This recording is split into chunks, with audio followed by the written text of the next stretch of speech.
problems we had last week, there is a bug in OBS that sometimes doesn't send audio to Twitch. So we have to watch the stream and listen to the audio, and we have audio on Twitch. Excellent. All right. Now, streaming to Dementia Radio now, and recording in 3, 2, 1. Oops. Recorded live on DementiaRadio.org, it's the Funny Music Podcast, brought to you by FuMP.com, where you can download new free comedy songs twice a week. Now, here's your hosts, Devo Spice and the great Luke Ski. Hey, Devo Spice. Hey, Luke Ski. We have Jake Dewar in the house. Hey, Jake. You have to make noise so the video cuts to you. I know, I just unmuted. Hi. And we will have a pre-recorded interview with Steve Goodie coming up later in the show. Welcome to episode 639 of the Funny Music Podcast for September 15th, 2022. The title of this week's episode is A Woebegone Site, which, when that word showed up in my random word generator, I was like, I don't know that I've ever heard of that word before, so I had to look up its meaning, but I decided to use it. Woebegone? Woebegone, yeah. Yeah, I've heard of it before. It's really old-timey. Yeah, it seems it. But, yeah, so I wasn't familiar with it. But, yeah, a woebegone site. So your job is to work that into our conversation somehow this evening. So, welcome. Let's do the catch-up thing. Let's get caught up with what Devo and Luke have been up to since last week. Or else Devo, if Luke bailed and didn't show up. Hey, what? No, he's right. So before we get into Luke, we're going to thank Wildcard in the chat for subscribing on Twitch. Again, he does the Amazon subscriptions. Thank you, Wildcard. And he also says, I've heard of Lake Woebegone in a Looney Tunes cartoon. Does that sound familiar, Luke? I thought Lake Woebegone was a thing from, like, Prairie Home Companion or something like that. Maybe. I don't know. Anyway, what you been up to? Nothing really exciting. I do have a bit of funny music news for when the funny music news segment starts, so I'll save that for that.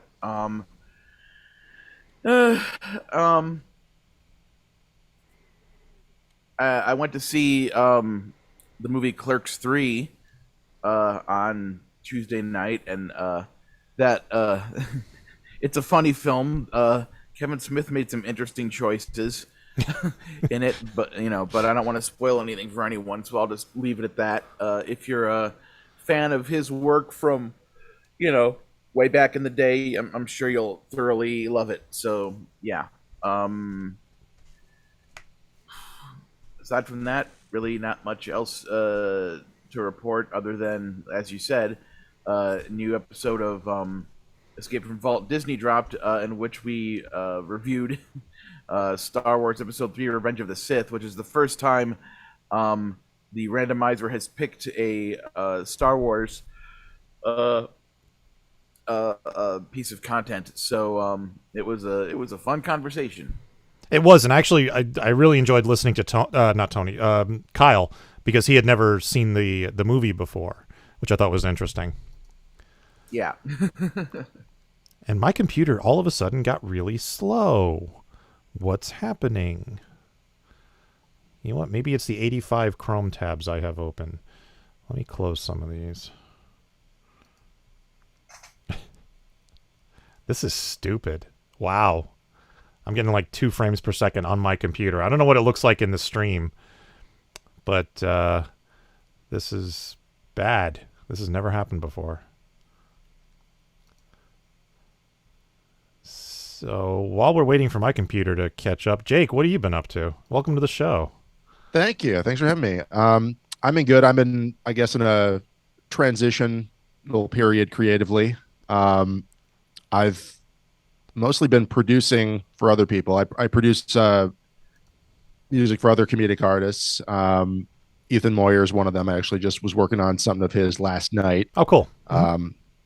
And I've got some stuff I've been writing. Haven't been recording anything since the last single I put out, which I know we'll talk about later.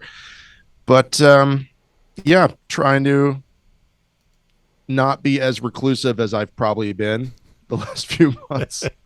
I was starting to branch out like earlier this spring.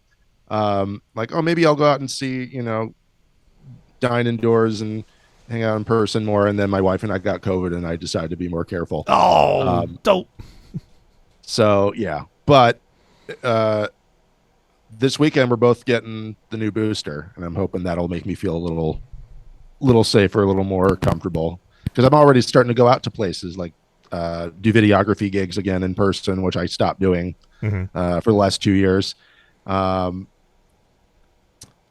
mostly working on stuff for other people and trying to balance that with work and life. I think as soon as Dreamweaver quits, I'll be good. What else is open? Did you close your 85 tabs? I did. I only left open the ones that I actually need. So I have my FuMPCast outline, and I have my Twitch stream going, and I have my Gmail up. Okay, things seem to be running better now. I don't know what happened. That was interesting. All right, so the big news in my life is on Monday afternoon, I had hernia surgery. So what happened was probably 5 or 6 months ago, I was at the urologist for other reasons, and I mentioned the hernia that I've had for many years, and it's never bothered me. It's just always been there. And the doctor took a look at it, and he was like, well, you can wait. If it's not bothering you, we don't have to do anything. You can just wait until it starts bothering you, or we can fix it so it doesn't bother you later. And I'm like, well, let's do that. So that way it's not major surgery later. So I had a hernia on the right-hand side. They didn't know if I would have one on the left-hand side or not, so they were going to look while they were in there. And turns out it did, so they fixed both sides and sent me home Monday night. And, in a little bit of pain, not too bad. I rated it a 3 on that scale that they give you, where 0 is no pain and 10 is the fiery pits of hell, And for some reason, I actually started posting on Twitter a lot about it, and I've been posting on Twitter a lot more since. And one of the things I posted was, and by the way, I'm not writing a song about this. And Insane Ian responded with a Minions meme of one of the Minions going, "What?" So I wrote a very quick dumb parody idea and replied to him with that, which it's because I described the operation as like they stuck me with 2 big knitting needles and then went inside and like crocheted my abdomen back together. So I wrote a quick dumb parody of Raspberry Beret called Abdomen Crochet, and so I'm actually going to record it and put it on this month's episode of The Insider, and that's the only place you're ever going to hear it. So if you would like to hear that, check out the September episode of The Insider at the end of the month. I mean, hey, you either live tweet the experience or you make a song about it, so good on you. So I was afraid I wasn't going to be able to make it to my acting class on Tuesday night, but I did. I was mostly afraid like Monday night in the middle of the night was when the pain hurt. It was like when my stomach really hurt. And I was like, well, if it's this bad, they gave me a prescription for Percocet, which I filled but haven't taken. And Monday night I was like, all right, if it's this bad in the morning, I'm going to have to take one. And that means I can't drive, which means I'm not going to make it to my acting class. And so, but Monday morning I woke up and feeling better, and I was able to, or Tuesday morning. So I was able to make it to my class on Tuesday evening, which I'm really happy about because one of the scenes I did was one I requested. The teacher last week asked if we had any characters that we wanted to, try. And I was like, well, if you have anything in the, in the realm of a psycho killer, I'd like to try that. So I did a scene where I was being questioned by a defense attorney after my arrest for killing my wife and her lover, and it was fun. it was a difficult scene to do, but it was a lot of fun. Well, crazy people don't think that they're crazy. So Exactly. That's sort of the challenge of that. It was written so that I was, the first part of it, I was like, shocked and like still in distress and about everything that happened and like, almost in denial. And then as soon as the attorney mentions my wife's lover's name, like a switch flips in my brain and all of a sudden I become psycho, and it was a lot of fun. So I'm doing better. The pain is almost gone now. It really only hurts now when the dogs jump on my stomach, which they have a tendency to do, unfortunately. But other than that, I'm fine. So, all right. Jake, you posted a song. I sure did. Yeah. Give us a quick intro to the song and we'll give it a listen. Actually, I'm going to play the video and then we'll talk to you about it. Sounds good. So give us a quick intro. Yeah, okay. This is a song about the frustrations of technology, and we'll leave it at that. All right. Here is I Am Not a Robot by Jake Dewar.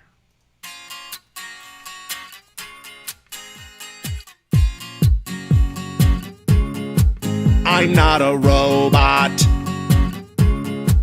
I'm not a robot. Whoa, I'm not a robot. A robot. I'm not a robot. No, I'm not a robot. I'm not a robot. Whoa, I'm not a robot. No, I'm not. I swear that I'm not. I'm not a robot. No. Recapture, recapture, recapture. Recapture, recapture, recapture. Whoa. Recapture, recapture, recapture. Recapture, recapture, recapture. I know my username and password are both right, but my technology is putting up a fight. I'm clicking all the buses, boats, and traffic lights. My life has been reduced to RAM and gigabytes. This'll take all night. I'm not a robot. Recapture, recapture. I'm not a robot. Recapture. Whoa, I'm not a robot. Get into my work email right now. I'm not a robot. No, you are a robot. Please, just let me log on. I'm sorry, Dave. I'm afraid I can't let you do that.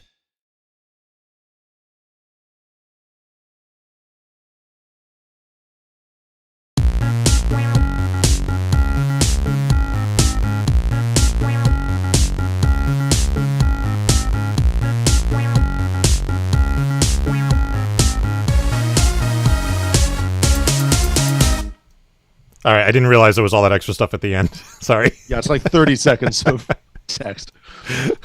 That's fine. So I should have warned you. It's my fault. So, well, I should have watched the whole thing to the end. That's what that happened there. So are you a robot? Let's get this out of the way here. Well, the rumors are still going around. I'm not a robot, but sometimes you have to prove to technology, a robot, that you're not a robot. And that's sort of the paradox that never occurred to me. I'm trying to prove to a robot that I'm not a robot. That's kind of was trying to get the last line of the song. I was just like, but you're a robot. Are you kidding me? Like, what is this hell that we're in? Yeah, but that's a lot of that kind of came for me from just like, honestly, customer service experience, call center stuff where I'm like, I have all these different tabs I have to keep open for work and keeping systems up and running. And you have to check on them because they'll time out quickly. And then if one does time out, then you got to log in and say, I appreciate your patience. I need to prove to a robot that I'm not a robot. Hold on a second, please. And just sort of go on and maintain your composure throughout. Yeah, this is one of my pet peeves of the internet. Thankfully, the ones that I like are the ones where you just click the button that says I'm not a robot, because the computer knows like the movements of like the mouse and stuff. It can tell you're human by how you move the mouse and how you type. Those are fine.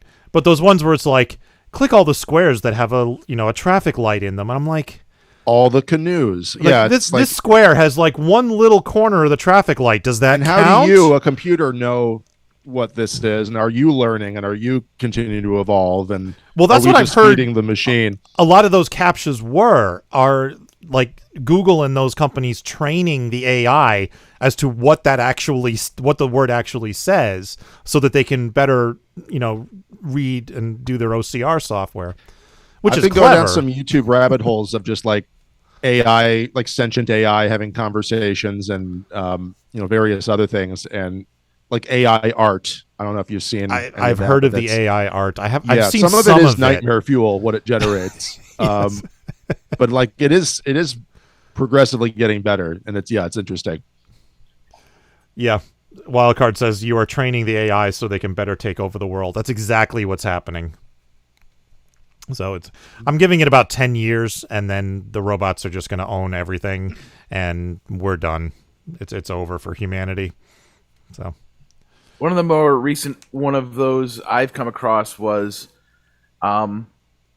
every picture is a picture of a lion, and it'll either say, click all the lions whose eyes are open, or click all the lions whose eyes are closed. And that's a new one. Yeah, and I was one. filling out a series of, I forgot what it was, probably job applications or something, and it was weird because I got both in a fairly short amount of time. It's like the eyes open and the eyes closed one, and I'm like, are they like running out of ideas? How else can we prove that people are people? I don't know. So, the song itself. First of all, what inspired the song?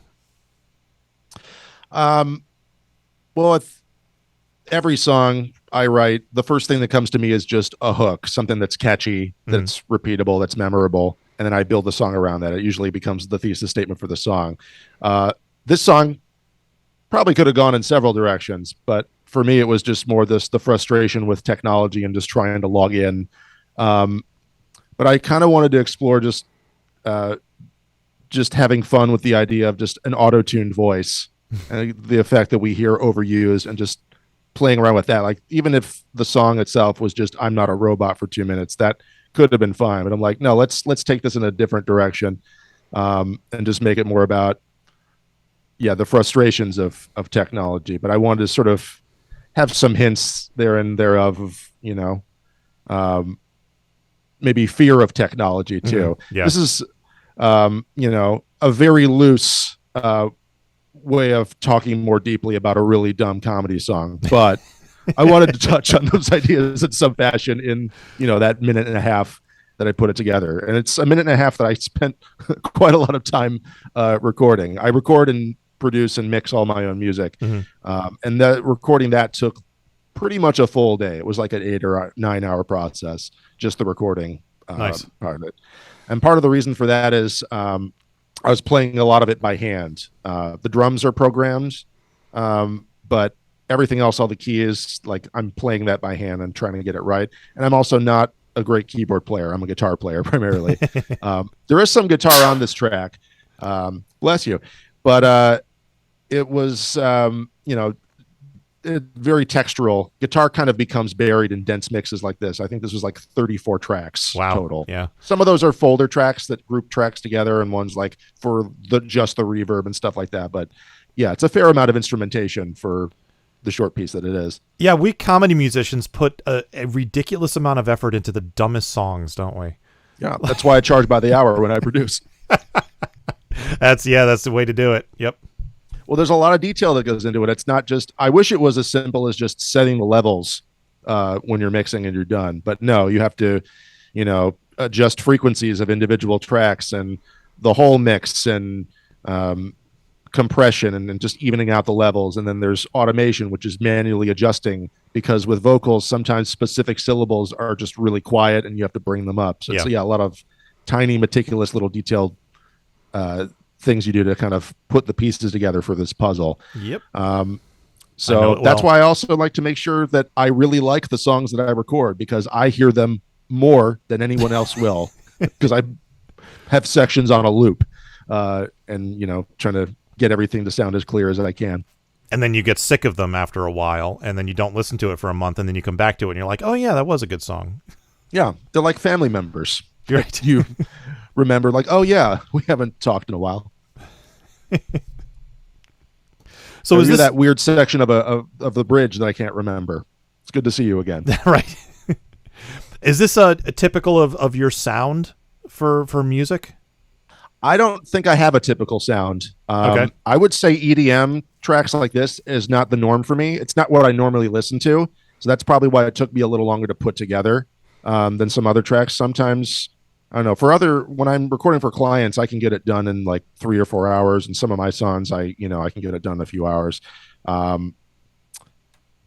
no, my thing has always been mimicry. So I'm always trying to challenge myself to mimic certain styles, either certain artists or certain songs, to do style parodies rather than, I like to make references to other songs or other artists rather than parody their songs directly. Cool. Yeah. I've done a few of those myself. It's actually quite difficult. And obviously Weird Al does a lot of them. He does. Yeah. About half his repertoire is that. Yeah. And it's, it's cool. It's a fun challenge that you're paying tribute to that artist as well. You're not just making fun of their style. So it's finding, that's always the challenge. Well, too, I mean, sometimes comedy. I'm making fun of their style, Oh yeah. Sometimes it's worth making fun of. Sometimes it's an easy target as well. Yeah, I did a song years ago. Is really easy to make fun of. I did a song years ago called Half-Assed Rapper about some of the popular rap songs that were out at the time. And I listened to a couple of them and I'm like, yeah, I can do that. I can do that music. And literally in about 20 minutes, I had a beat. And I'm like, yep, that'll do. Yeah. No, I remember I have a mumble rap parody. It's sort of loosely based off Gucci Gang by Lil Pump. And it's, I remember just sitting for an hour in a coffee shop and just getting it written. And it's like, yeah, this is all of these songs. Yeah, one of the things I do is what I call ridiculous raps, which are ridiculous suggestions by my fans. And somebody last year or year before suggested Grouchy Smurf mumble rap as the thing, and it's one of my favorites of what I've done for those ridiculous rap songs. I'd love to hear what that sounds like. My live song has evolved to the point where I become Swedish Chef by the end of the song. So nice. Yeah, it's on the FuMP, and I think I may have put the video for it on YouTube. I don't remember, but that's another one where the beat was like, I listened to a bunch of mumble rap songs and I'm like, yeah, I can do that. And I put together this half-assed beat, and one of the comments it is on YouTube, because the video was the comment on YouTube where some guy was like, man, this beat is fire. It's banging. I'm like, what? I'm like, this is a crappy ass beat I threw together in like half an hour. The bar is so low for mumble rap. But I mean, it fits. I got the la la la la la la, in there, and that fits with the beat, so it sounds cool. I wouldn't put it out if I didn't like the way it sounded, but it was just such a easy thing to throw together. I mean, the beat's always going to be better than the rapping when it's that genre. So, welcome to the Shitting on Mumble Rap podcast. I'm your host. Hey.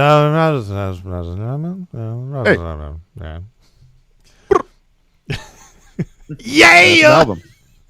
yeah, one of those has to be in there too. So what else is going on with you? I am getting back to writing. I finished writing a musical this year that I'm very proud of. It's called Rich People in Space.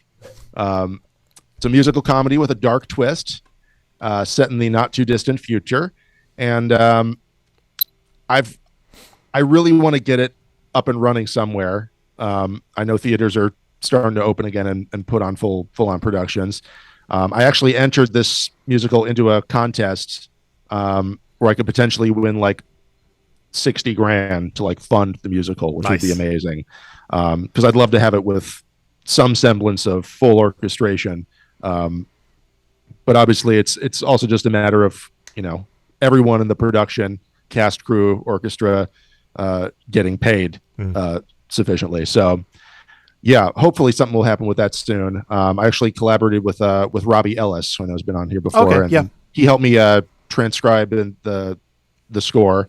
I can read music. I'm not very great at putting it to paper, so I kind of sort of reached out to him to help me put that together. And at the same time, he went through like all the demos I recorded the songs and say, hey, let's tweak these notes here or there, or this chord here. And I'm like, cool, thank you. I totally didn't make these harmonies up on the fly as I was recording. And he's somebody I would definitely hire him to orchestrate. Yeah, that kind of a project. I have a feeling he's very good at that type of thing. Yeah, he's excellent at it. He there was a collaborative project we did in 2020. We called ourselves the Good Ass Group. It was 10 comedians, and we were all recording remotely during the pandemic and collaborating. Yeah. He was on with I think it was with that whole group to sing singing along on Zoom one of the times he was on the show. That was right? the closing track from that album. Yeah, were you on that call? I was on that too. Yeah. Okay. I think I actually jumped on right before the song, as I recall, was about to happen. He was kind of our surprise special guest for that segment. Right. Okay. Yeah. But yeah, he one of the other songs in there, it's I wrote a song with Ross Childs called Fraud. With a sort of Music Man style production. Ross is great. Yeah, I produced for him as well over the years. And Robbie wrote this 7-part horn thing and played it and recorded it. He wrote out a score for me, and it just gave it to me, and it's like, have fun mixing this. I'm like, oh my God, you played trumpets and low trumpet to sound like trombone, and it's all sounds amazing. And I didn't even ask him to do it. And he just put it on at the end of the tune. So it was a nice way to it's nice to have friends who have these skills and to barter services with them. Yes. I love working with people that talented, and I hate working with people that talented because I always feel so inadequate when I'm like, I get back something that awesome from these people, you know? Yeah, I'm always in awe. I'm like, I can't do what you do. Like, but what's fun about working with someone like that too is I can do stuff they can't do. So it goes both ways. Yeah. Yeah, it's like, you know, you look at what they do and then you look at your stuff, and the stuff you're looking at is a Woebegone site. There it is. Thank you. Thank you for listening. All right. So do you have anything you'd like to plug? I would say you can follow me on all the socials at Jake Dewar Comedy, YouTube channel Jake Dewar Comedy TV, where you can see more videos like the I'm Not a Robot music video, many others. I have an album out that I released earlier this year called Humans Are Dumb. There's a video of basically it's a visual listing party of the album on YouTube you know as what? well. I must have missed that. I will add that. I have a spreadsheet of comedy releases that I keep updated, so I will add that to the spreadsheet. Yeah, you can find it on iTunes, Spotify, Amazon, the holy trinity of streaming services and other platforms as well. Cool. I do live streams on Twitch once in a while. I was doing one a month over the summer. I don't know if I'm going to do more, but if I do, you can go there, Jake Dewar Comedy. All right, cool. We are going to move on to news and our second song and stuff. Are you going to stick around, or are you taking off? I will have to take off soon, but thank you so much for having me. Appreciate it. All right. Well, thank you for coming. And let's do some news. Here's a promo. This is the FuMP.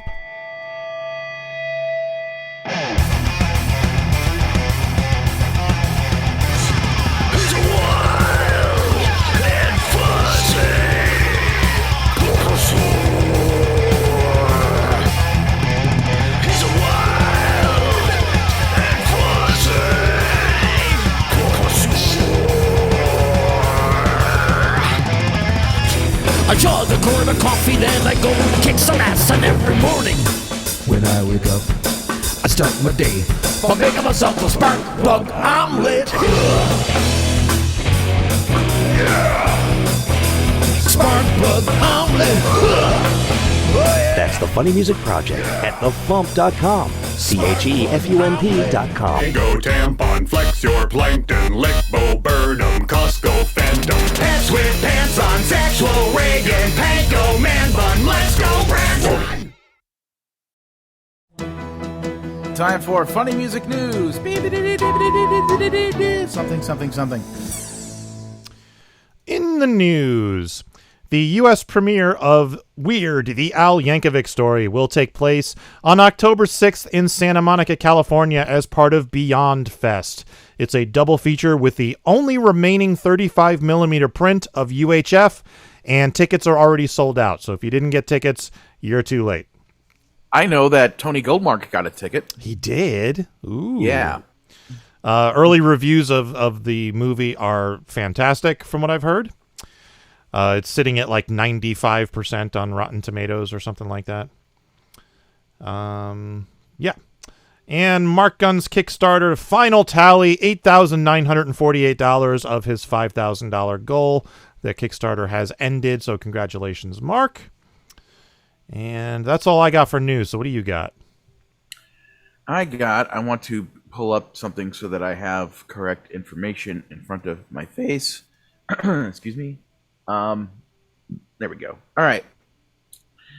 So, I can't remember if I reported this previously, but in my search for a music guest of honor for MarsCon 2023, I did reach out to the legendary Barnes and Barnes and Artie Barnes, or excuse me, I should say Robert Hamer. Basically, you know, he turned us down because he said that Barnes and Barnes doesn't really have like a live performance version of what they do. Mm-hmm. So, you know, but you know, he's, you know, Robert Hamer is like, you know, super nice. He's, you know, a great guy. So, you know, so that was that. So I had been pondering who I was going to potentially ask for, you know, to be the guest of honor. And then the other night, I went to see the Flux Capacitors perform, and Bonnie Gordon was there doing vocals on stage, and I started talking to her, and then I asked her, oh, well, when, you know, he had the big Kickstarter for the album Con Artist, which we're all looking forward to, and I'm like, wait a minute, is Con Artist going to be done, you know, by March? And she's like, yeah, I'm hoping it'll be released by, like, October or November or something. She's, you know, trying to get that thing done. So I said to her, oh, well, would you be interested in being the music guest of honor for MarsCon 2023?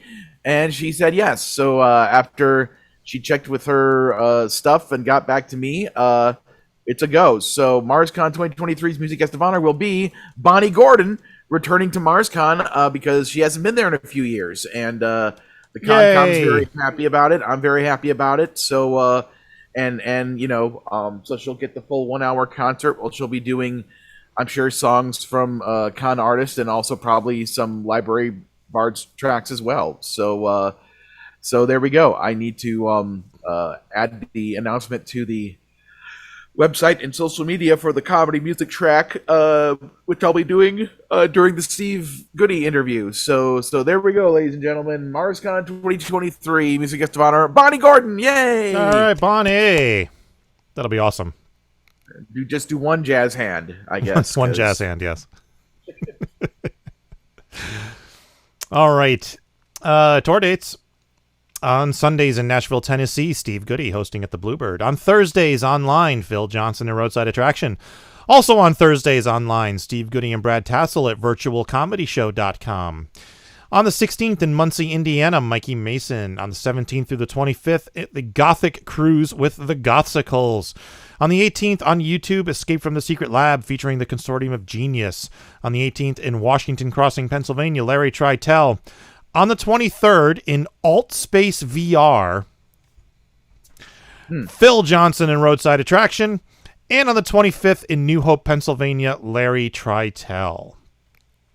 All right. And I just wanted to add on to, I mentioned in a previous episode that I'm doing a show at a place called the Corbin Bowl. It's a bowling alley in the Valley on October 8th, which I still need to add to my website.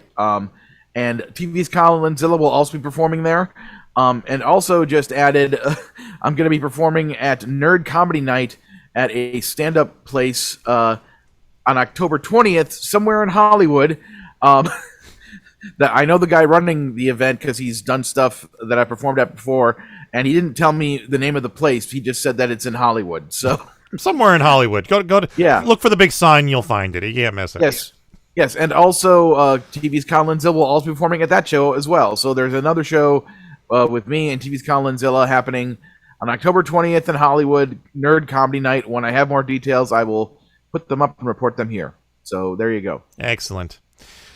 All right, second song of the week is a live recording of Mobile Trash Unit by Steve Goodie, followed by a pre-recorded interview, because if you were paying attention, you saw that on Thursdays online, Steve Goodie and Brad Tassel are at virtualcomedyshow.com. That's where he is right now. That's why he isn't able to join us live.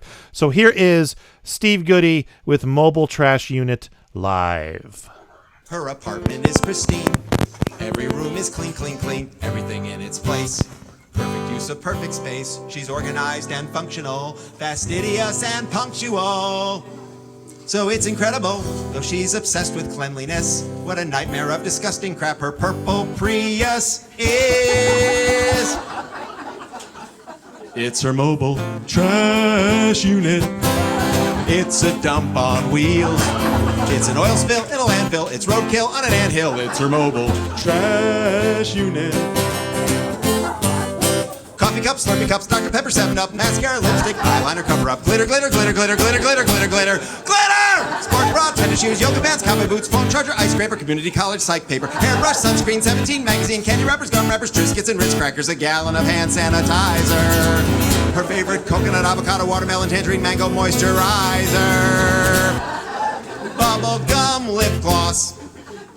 Wild cherry lip gloss. Strawberry lip gloss. Venti milk almond fudge high octane decaf non-dairy non-fat extra cool with double shot of espresso lip gloss with glitter. Months old receipts. 700 samples from Clinique, groceries from last week, like a quart of milk that's begun to reek, and stinky mystery luncheon meat. I mean, I've heard of olive oil, but this is ridiculous. Crumbs and nuts and cigarette butts, pearly fries and pizza crust, icky, sticky, moldy jelly, donuts, under the seat, under the seat. She's a slob when she eats, so there's all kinds of treats under the seat. This is the part about tampons. Let's skip the part about tampons, 'cause there's no need to pad this song.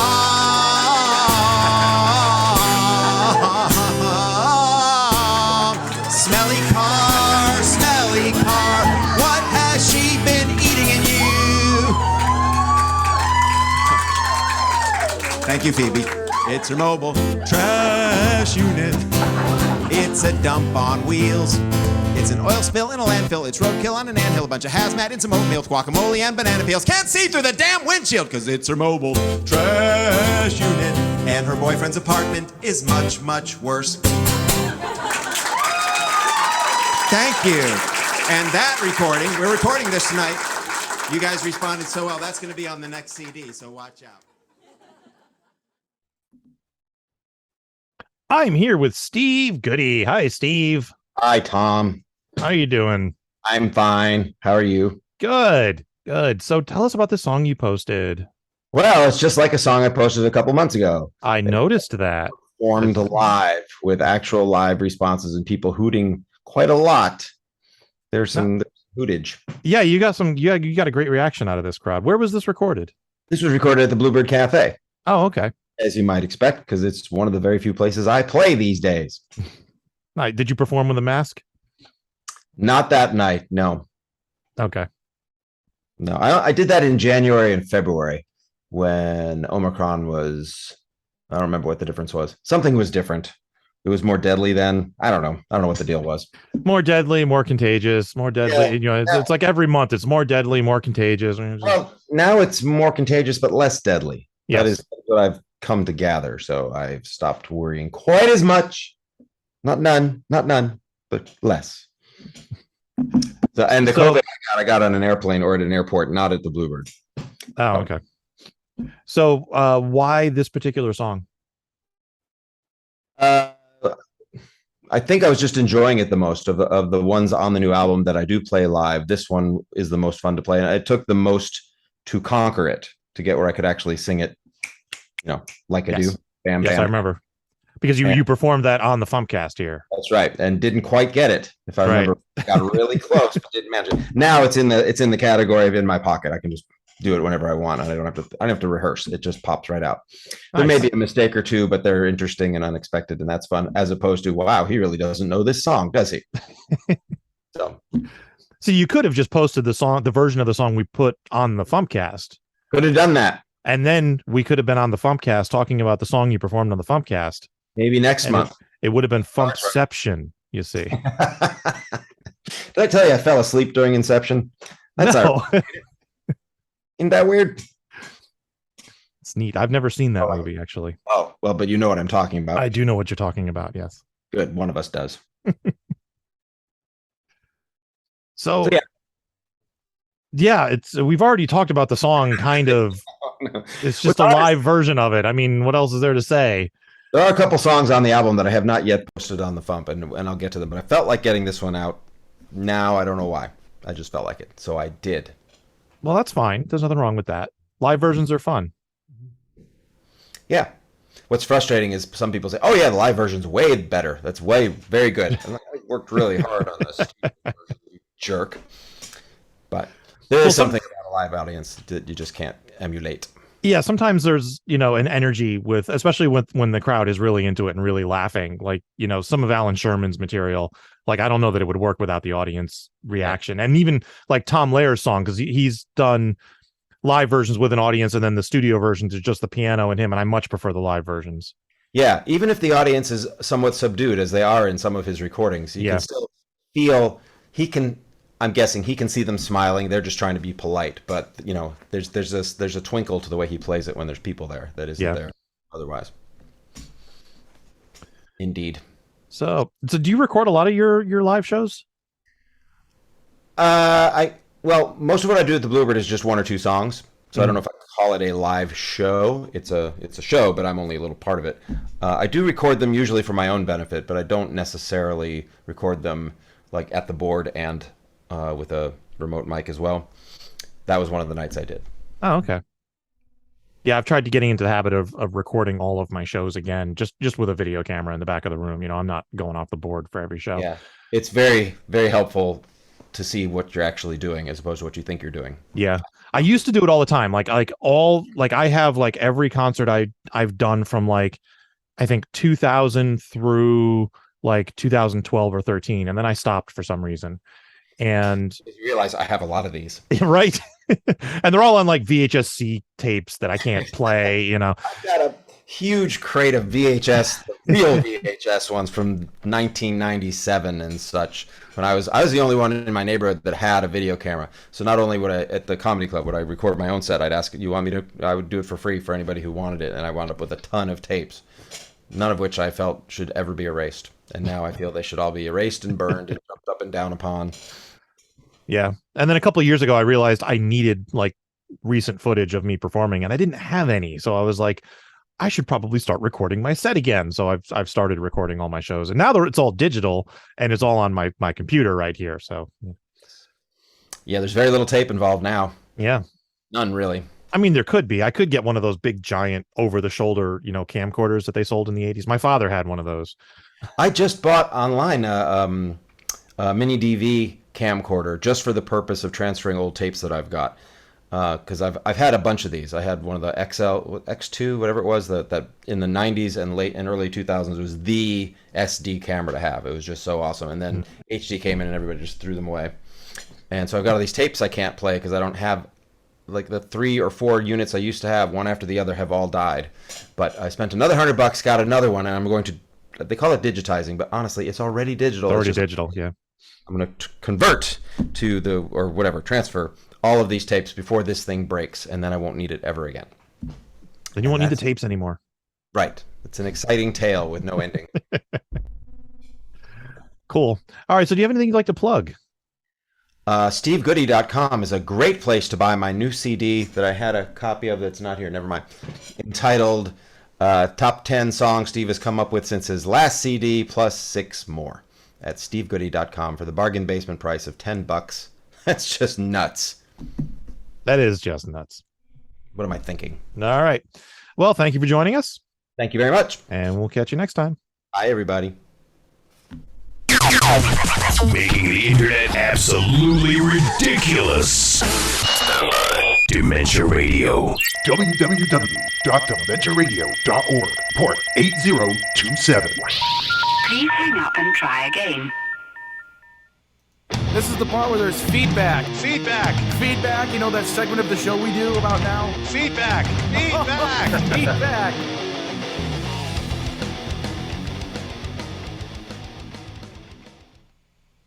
Alvarant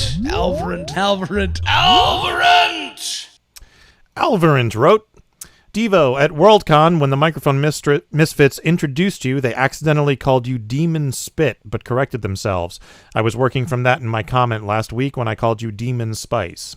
I did not pick up on that. Thank you for mentioning that. Would you ever go to Worldcon again? Yes, absolutely. This was my third Worldcon. I went to Reno in 2011, I think it was, and then DC last year and Chicago this year. I am not going to China next year. I believe the year after that is Seattle, which I would like to go to, but we'll have to see.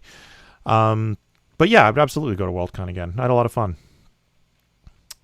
And that's all the feedback we got. So...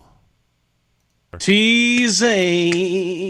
He's a teasing kind of guy. Now you have a joke. Yeah. Tomorrow's song is by Lauren Mayer.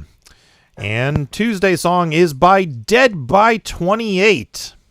Woo-hoo. And I do not have a playlist topic. So, Luke, what should we make the playlist topic for this week? I do hernias, but I only know of 2 songs.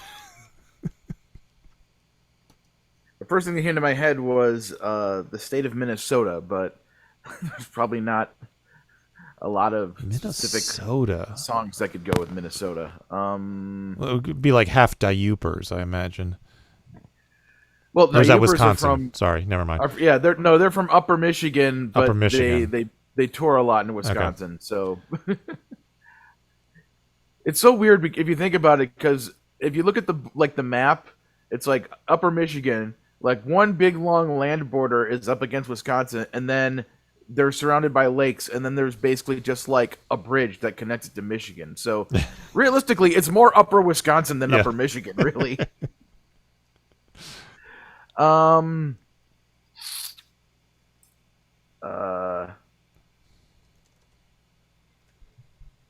Have you done Pirates in a while? Because it's Talk Like a Pirate Day is coming up. Oh, okay. Yeah, let's do that. Pirates. I don't remember the last time I did Pirates, but it was probably a little while ago. Let's see. Oh, so slow. I need a new computer. Playlist. I am saving up for a new computer, so... Excellent. As soon as I get a couple of these freelance jobs paid for. Oh, God, you'd think I was streaming on 2 different services or something. When was the last time I did Pirates? Last April. That's good enough. All right. Pirates it is. I'll try not to duplicate too many songs. All right. Jake Dewar is at jakedewarcomedy.com. Steve Goodie is at stevegoodie.com. Luke, you got anything else? Just a reminder that, there's the Luke Ski version of You Don't Know Jack and the Tony Goldmark version of You Don't Know Jack. So there's 2 different versions. Are they on? Are they on Spotify? Yeah, that's a good point. I don't think that's the catch. Yeah, because the FuMP started in 2007, and You Don't Know Jack was before 2006. That. Yeah. So yeah, unfortunately, darn it, I'm wrong about that for Spotify purposes. Anyway, but Tony's Bonnie might Gordon's be on. the music guest of honor at MarsCon. Yay! Tony's might be on Spotify. Yeah, because he posted it at the FuMP. I'm pretty sure. So it should be up there. Yeah. All right. Thank you for listening to the Funny Music Podcast. I'm Devo Spice. I'm Luke Ski. And other people are here, but they're gone. Thank you for listening to the Funny Music Podcast. You can listen live every Thursday night at 10 p.m. Eastern, 7 Pacific at DementiaRadio.org and join us in the chat. Or subscribe to the podcast feed. Look us up on iTunes and be sure to leave us a review. Feedback for the show can be sent to info@thefump.com. The Funny Music Podcast is a production of Fidem Interactive, LLC, released under a Creative Commons share-alike license. Tell your friends. Tell your enemies. Shout it to random people on the street. And be sure to visit thefump.com for the latest funny songs. Tune in next week where you'll hear Luke Ski say, Me being up late last night and looking for pictures on Bonnie Gordon on the internet was totally a legitimate thing to do. Shut up.